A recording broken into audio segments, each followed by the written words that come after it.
Климент Охридски, роден 840 година, е најистакнатиот ученик на Кирил и Методи, кој доследен на своите учители го продолжил со успех нивното дело.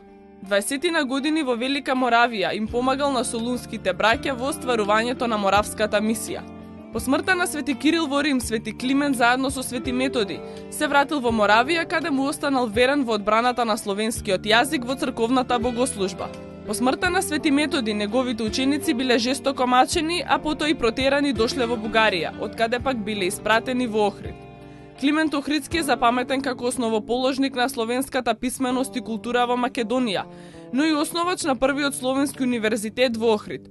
Тој е и првиот словенски писател за кого постојат непобитни докази. Неговото дело во ширењето на словенската писменост е несомнено значајно. Во Македонија, особено околу Охридското и Преспанското езеро, тој изградил многу училишта, цркви и манастири, од кои што некои постојат и до ден денес. Како основоположник на писменоста на македонскиот народ, Климент Охридски ја продолжил својата дејност и во Охридската книжевна школа, позната како прв словенски универзитет, кој доследно го чувал делото на Кирил и Методи.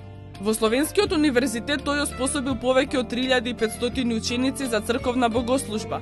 Паралелно со црковната и педагошката, тој се занимавал и со книжевна и преведувачка дејност. Неговите богати книжевни дела и денес предизвикуваат восхит. Нему му се препишуваат опширните житија на Свети Кирил и Методи, познати како панонски легенди, најзначајниот извор за проучувањето на животот и делото на солунските браќа.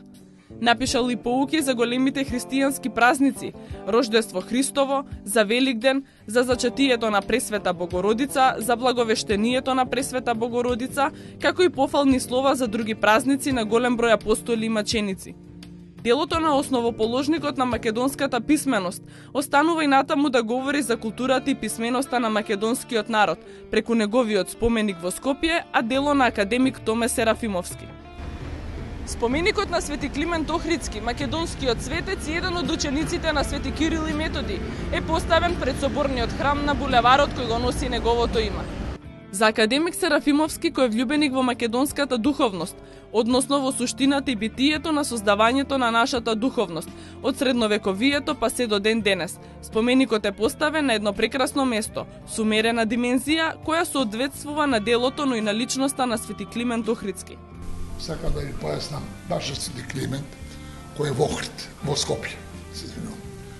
Во Скопје, кој е можеби во неговиот портрет сличен на неговиот брат. Исто е Свети Климент од Охрид, но јас композицијски го решавам сосема поинаку, односно, тој во левата рака, во својата пазува во Охрид, го држи стариот дел на градот и би го благослови градот. И ги благослови сите дојденци во Охрид. Додека овој во Скопје, овој Свети Климент, тој сосема една друга идеја, една друга концепција. Тука Свети Климент во левата рака ја држи Библијата, он е еден од преведувачите на Светото писмо, и со десната рака ја благослови Библијата и сите наменици кои ќе дојдат до тој споменик и кои ќе дојдат во Скопје. Поготово оние наменици кои, минувајќи покрај неговиот споменик, влегуваат во нашиот централен црковен храм кој го носи неговото име, нашата катедрален храм Свети Климент во центарот на Скопје. Овој голем македонски светец, заслужен за македонската писменост, воедно и заштитник на градот Охрид, како и на целиот Охридски крај. Свети Климент Охридски умрел во 916 година, а бил погребан во гробот кој самиот си го подготвил во црквата Свети Пантелеимон во Охрид.